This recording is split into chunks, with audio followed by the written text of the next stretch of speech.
Olá pessoal, meu nome é João Otávio, sou atual monitor da disciplina de História do Direito, ministrada aí pelo professor Walter Gondalini Júnior e pelo professor Luiz Fernando na Universidade Federal do Paraná nesse segundo ciclo aí do nosso ensino remoto emergencial. E hoje eu vim aqui para bater um papinho com vocês muito rápido aí, dar algumas dicas e ajudar vocês na primeira atividade avaliativa da disciplina, beleza? Essa atividade se trata de uma análise metodológica de textos de história do direito. Mas antes de partir propriamente para essa análise, a gente vai fazer uma coisa aqui que todo mundo gosta de fazer, que é um remember, bem feitinho, né? Obviamente, todo mundo gosta, né? Quem não gosta de um remember? Colabora aqui comigo, a piadinha de tiozão. Brincadeiras à parte, mas assim, é bom a gente retomar alguns conteúdos para dar um refresh na cabeça de vocês. Por que é bom dar um refresh na cabeça de vocês? Para vocês não fugirem da proposta desse trabalho, para vocês não fugirem da proposta dessa análise. Porque se vocês fugirem dessa proposta, por mais que vocês escrevam alguma coisa muito boa, você fugiu da proposta, meu irmão. Entendeu? Então, você vai ter pontos descontados. É aquele negócio que o Walter sempre dizia, né? Quem perdoa é Deus, eu desconto ponto. Então, vamos lá.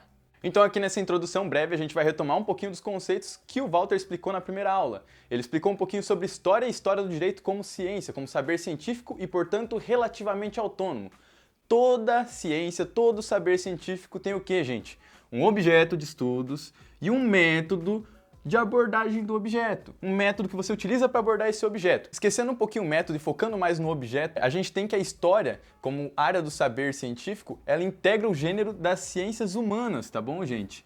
E o que isso quer dizer? Isso quer dizer que a história, como parte das ciências humanas, ela tem como conceito central o conceito de ação, mas não é qualquer ação, não. É a ação de um indivíduo dotado de racionalidade, de um sujeito racional. Agora que a gente já sabe que a história então faz parte do gênero das ciências humanas, qual que é a especificidade da história? O que diferencia ela da sociologia, da política, da economia e das outras áreas do saber das ciências humanas? Bom, o que diferencia ela, a especificidade dela é o seguinte: ela é uma ciência que estuda as ações dos seres humanos no decorrer do tempo. Lembrando aqui que o conceito de tempo que a gente está utilizando é a percepção subjetiva da mudança, irmão. O bagulho é doido mesmo.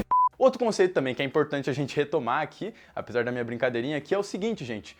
O direito, conceito de direito, para que a gente recorte, para que a gente restrinja mais esse nosso campo disciplinar. O conceito de direito que a gente vai partir aqui é o direito como uma ordenação, uma forma de ordenação prescritiva e sancionadora da vida social. Ponto. Essa que é a definição que a gente está utilizando e partindo de pressuposto para que a gente consiga restringir esse objeto de estudos da nossa disciplina. E agora que a gente já tem um objeto de estudos definido, a gente precisa de um método de abordar esse objeto. E existem vários métodos de se abordar esse objeto de estudos. Existe o método positivista, que a gente estudou no terceiro encontro. Existe o método da escola dos análises, que a gente vai estudar agora no quarto encontro, que é uma perspectiva mais crítica do que a do positivismo, né? Que vai tratar também da história do ponto de vista cultural, vai tratar também da microhistória, enfim. Também existem, além desses dois métodos, o método do historicismo, existe também a historiografia em Walter Benjamin, existe a historiografia em Foucault, existe a historiografia em Nietzsche, que é a história como arte. Entretanto, nós não vamos tratar aqui nesse trabalho desses outros métodos, vamos focar somente no positivismo e escola dos análises. Por quê, gente? Por conta da falta de tempo que o RE nos proporcionou. Infelizmente, não vai dar tempo de vocês verem esses outros métodos. Infelizmente, eu digo porque as aulas do ano passado foram do caralho, assim, o Walter deu um show de didática aí nessas aulas aí. Acho que foram uma das aulas que mais mudaram o meu ponto de vista, tanto como pessoa, como aluno também, né? Então, retomando mais uma vez, gente, aqui nesse trabalho eu só vou cobrar que vocês saibam o quê? O método do positivismo historiográfico e o método da escola dos análises. Somente esses dois métodos, tá? As três fases da escola dos análises e o positivismo historiográfico, ok? Então depois de fazer esse breve remember aí que eu fiz com vocês agora há pouco, dessa introduçãozinha, a gente tá pronto então para ver um pouquinho do conteúdo, finalmente, desse trabalho, tá bom? Eu tô aqui com a ementa da disciplina na mão e aqui diz o seguinte, que a avaliação número 1 de História do Direito consistirá numa análise metodológica de textos de História do Direito. Então vamos lá, gente, pensa comigo, se é uma análise metodológica de texto de História do Direito, você precisa primeiramente do quê? De um texto de história do direito. E onde que você vai achar isso? Presta bastante atenção, isso aqui não é dica, tá, gente? Isso aqui é o que você tem que fazer.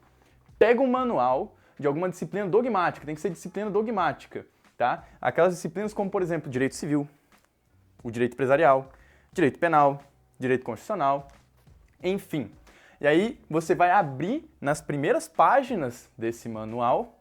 E o que você vai achar lá? De praxe vai ter uma introdução histórica daquela disciplina, vai ter uma introdução histórica, por exemplo, do direito civil. E eu vou te dar um exemplo prático aqui, ó. Eu tenho, por exemplo, aqui o livro do Paulo Lobo, Direito Civil, parte geral, a Bíblia aí do primeiro ano, né? Então, por exemplo, eu vou pegar o Paulo Lobo, vou abrir nas primeiras páginas, vai ter uma introdução histórica e eu vou analisar esse texto de história do direito que o Paulo Lobo escreveu e vou, por exemplo, fazer uma análise, tentar compreender, ver quais métodos ele utilizou para escrever essa parte do livro que é um texto sobre história do direito. Ok? Então, qual que é o método, por exemplo, que ele utiliza? Ele tem características do positivismo na escrita dele? Então, você vai ter que colocar lá que ele tem características do positivismo. Ele tem, por exemplo, traços da escola dos análises, do pensamento da escola dos análises? Então é isso que você vai fazer. Você vai ter que identificar isso. Importante também eu deixar aqui uma dica para vocês, gente, para vocês evitarem de se perder um pouco, tá bom? Eu não tô falando que é para vocês fazerem isso, mas vai facilitar um pouco vocês pegarem manuais de direito civil, principalmente. Por quê? Porque vocês não tiveram direito constitucional ainda, vocês não tiveram direito penal ainda, então corre o risco de você pegar aquilo para ler e não entender nada. Entendeu? E isso pode ser um problema. Então, se você não está muito confiante, pega um manual de direito civil e vai embora, beleza? Enfim, agora que você já tem o texto de história do direito que você retirou do manual, você precisa de um outro texto para você gerar aquele embate e você conseguir fazer uma análise, entendeu? Você afirmar que aquele texto aqui do Paulo Lobo, por exemplo, era um texto positivista, digamos assim. Por quê? Porque você precisa de alguém que embase, entendeu? Que não seja só a tua palavra contra dele. Pegar e falar assim, não, é porque ele é positivista e pronto, acabou. Você não está no ensino médio, entendeu? Você precisa embasar isso com alguma obra. E aqui eu tenho uma indicação que é muito boa aí para vocês, porque é um livro também mais simples e que vai falar sobre o positivismo e também tem uma parte dele que fala sobre a escola dos análises, que é o livro de Introdução Teórica à História do Direito, do nosso queridíssimo reitor, Ricardo Marcelo Fonseca. Eu amo esse cara, eu amo essa obra aqui, na verdade, eu gosto muito de uma foto dele que tem lá na frente daquela van que tem ali na Santos Andrade, tá ligado? Aquela van grandona lá, cartão postal de Curitiba. Ai, torcendo pro Walter não ver esse vídeo aqui, gente. E agora, pra gente finalizar aqui, eu voltei com a ementa. Além da análise metodológica de textos de história do direito, aqui tá escrito embaixo, objetivo da atividade, né? Compreender as diferentes formas teóricas de abordagem da história do direito. Quais são as diferentes formas teóricas de abordagem da história do direito que a gente vai aprender aqui?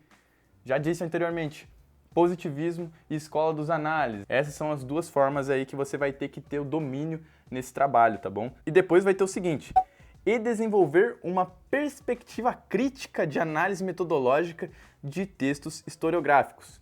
Como eu disse anteriormente, o texto do Ricardo Marcelo, ele já tem uma crítica também. Ele fala sobre o método e depois ele critica o método também. Então isso é bem interessante. Só que aí eu acho que você vai ficar muito na superficialidade. Se você quiser um diferencialzinho, se você quiser dar uma aprofundada, porque esse aqui é um manualzão mais simples. Então a gente vai ter, por exemplo, Ponte à Linha, do Paulo Grossi. A gente vai ter Cultura Jurídica Europeia, Antônio Manuel Espanha. A gente tem um texto do Walter, que se eu não me engano é Perspectivas da Tradição Romanística, que fala um pouquinho sobre as abordagens que a gente tem aí no decorrer do tempo do direito romano e da história do direito, que é bem interessante também. Tem o podcast que o professor Walter também participa, que é sobre direito romano, mas ele comenta muito sobre a história do direito também, no Salvo o Melhor Juízo. Enfim, várias fontes aí para vocês explorarem aí e ser o diferencial de vocês nesse trabalho, entendeu? Você vai precisar de um texto que desenvolve, então, essa crítica ao positivismo. Então eu fiz um esqueminha aqui para resumir o que você vai precisar para fazer nesse trabalho, tá bom? Olha aqui, texto de história do direito retirado de um manual de uma disciplina dogmática, que eu usei o Paulo Lobo como exemplo, e aí depois você vai precisar de um texto que contemple o método para você pegar e dizer o seguinte, por exemplo, eu encontrei aqui, ó, no texto do Paulo Lobo, uma característica do positivismo, a linearidade histórica, no trecho XXX. Tá bom. Aí você vai pegar e vai embasar isso com o texto do Ricardo Marcelo, por exemplo, que é a Introdução Teórica à História do Direito. E aí depois que você fizer isso, você vai criticar, por exemplo, você vai desenvolver uma perspectiva crítica da linearidade histórica. Da linearidade histórica, tá bom? Como que você vai fazer isso? Pega lá, por exemplo, Cultura Jurídica Europeia, Antônio Manuel Espanha. Ele diz lá o seguinte, ele diz que por trás dessa linearidade histórica há várias rupturas no campo semântico. Olha só, a gente já fez uma crítica, entendeu? Então é mais ou menos nesse sistema assim que vai dialogar. Óbvio, isso aqui é uma das formas, tá bom? De você desenvolver uma análise, mas é a forma que eu mais indico para vocês não fugirem da proposta, tá bom? Para vocês não pegarem e falarem assim, não, aqui ó, o texto do Paulo Lobo é positivista, porque eu achei isso e aquilo. E você não embasa com nenhum outro texto. E é ruim porque isso e aquilo. mas aí você não usa uma outra obra, um outro autor renomado que também consiga embasar isso daqui, né? Um especialista no assunto. Então é basicamente essa a lição. E assim, eu não estou falando que vocês não podem desenvolver uma perspectiva crítica autônoma, mas é o seguinte, gente, vai que, sei lá, o cara pega e chega ali sem critério nenhum e fala assim, o positivismo é ruim. Mas é ruim por quê? Entendeu?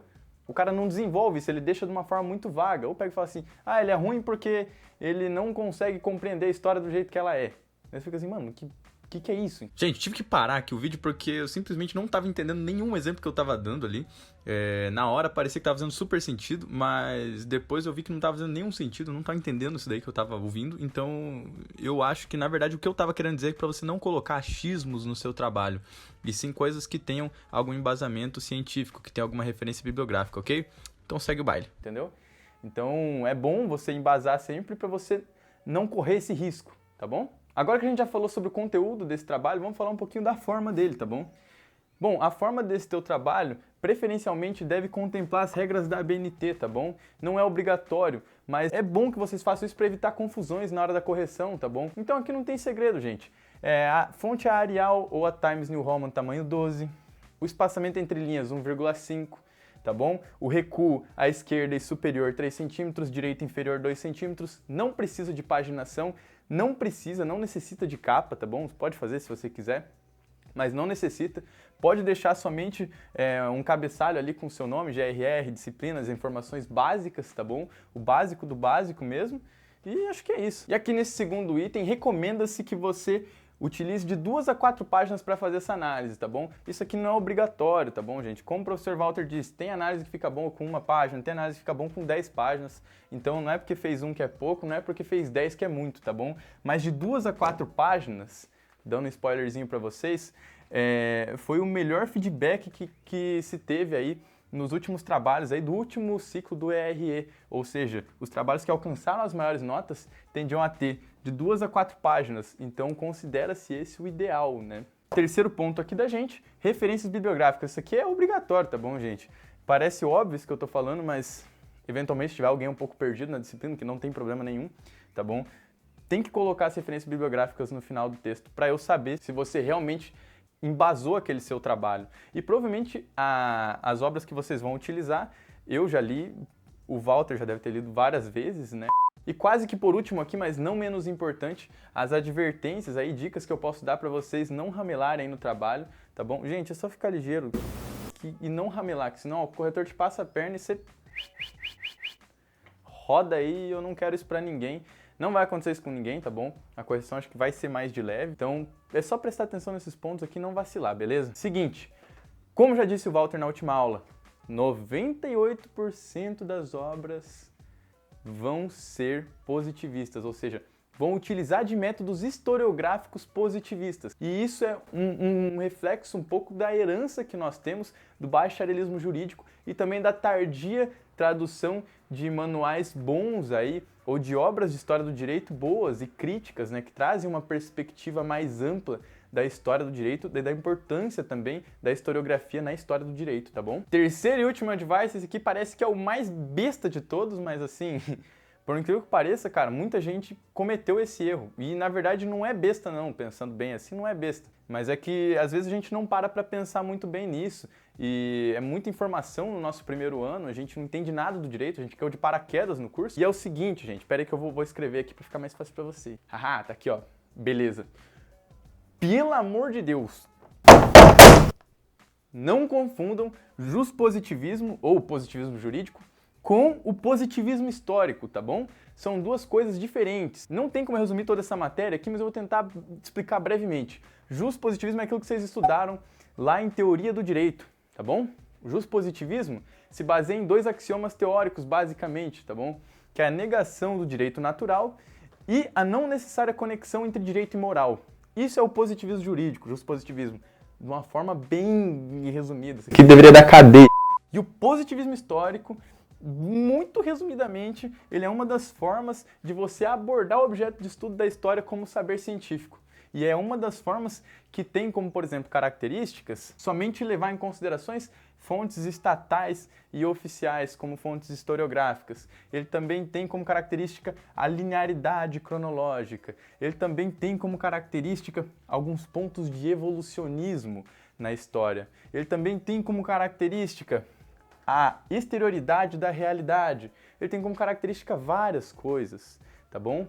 Então, são duas coisas diferentes. Põe isso na cabeça. Não coloca positivismo no seu trabalho, não coloca positivismo jurídico, não cause essa confusão e não fuja da temática, tá bom? Tiveram alunos que fizeram isso no último trabalho, né, no último ciclo. Não sei se o Walter perdoou, mas de fato houve bastante essa confusão aqui. Eu quero fazer isso aqui para evitar, tá bom? Apesar de parecer óbvio para alguns, talvez não seja tão óbvio assim. Sobre as bibliografias, gente, todas as bibliografias que eu citei aqui no vídeo, pelo menos, as que vocês vão precisar mesmo para fazer esse trabalho, vão estar disponíveis no drive de vocês da disciplina, com exceção do manual lá das disciplinas dogmáticas. Esse você vai escolher, então você pode ir na biblioteca de onde você quiser, mas preferencialmente na biblioteca da UFPR virtual, né? Então lá vocês encontram o manual, fazem o trabalho, colocam lá na referência tudo. Fechou, cara, certinho. Gente, também vou disponibilizar aí, caso vocês queiram dar uma refrescada na memória aí das últimas aulas do professor Walter, aula 2 e 3 aí da ementa. Eu fiz as anotações, né, um caderno ali, e eu vou deixar disponibilizado para vocês também em PDF ou Word, aqui na descrição do vídeo. Então é só aparecer lá que vai estar lá. Também vou deixar aí para vocês um fichamento que eu fiz do ponto e a linha do Paulo Grossi, para vocês terem uma noçãozinha ali do texto e etc. No fim também tem uma análise crítica ali dele. Posso disponibilizar também, gente, 2 exemplos aí para vocês de trabalhos que foram muito bem no ciclo passado do ERE, tá bom? Para que vocês tenham uma base, se familiarizem um pouquinho mais com essa estrutura de análise crítica. Então, gente, não tem segredo, tá bom? Vocês pegam, fazem a introduçãozinha de vocês lá, esse trabalho trata-se de uma análise crítica dos métodos utilizados pelo autor X na obra X. Beleza, introduziu o conteúdo. No desenvolver você vai fazer o quê? Compreender quais métodos que aquele autor utilizou. Se é o positivista, se é da escola dos análises. Aí no fim, desenvolve uma perspectiva crítica. Cara, se você fizer isso, corre pro abraço que vai dar boa, tá bom? Então, muito obrigado aí pela hospitalidade de vocês. Fiquem tranquilos que a correção não vai ser muito pesada, a correção vai ser tranquila. E boa sorte, bons estudos para vocês, vocês são inteligentes e vai dar tudo certo aí. Também queria agradecer aí a Gabi Ferreira, que me ajudou aí disponibilizando algumas coisas, me dando algumas dicas aí de como que foram os trabalhos aí no último bimestre, quais foram os erros mais comuns aí entre a galera do ciclo passado do ERE, para que eu pudesse estar fazendo essas advertências aqui com vocês e fazendo esse bate-papo, tranquilo? Então, qualquer dúvida, me disponibilizo também no meu WhatsApp, principalmente, se vocês estiverem com mais pressa, mas podem também me chamar no Instagram, eventualmente, podem me chamar também no e-mail, só que no e-mail demora um pouco mais para responder. Então, preferencialmente, se vocês querem tirar alguma dúvida, só mandar no meu WhatsApp ou mandar no meu Instagram que eu consigo responder vocês. Apesar de serem vias não institucionais, eu acho que são vias mais rápidas da gente resolver aí eventuais dúvidas, tá bom? Um abraço aí, bons estudos para vocês.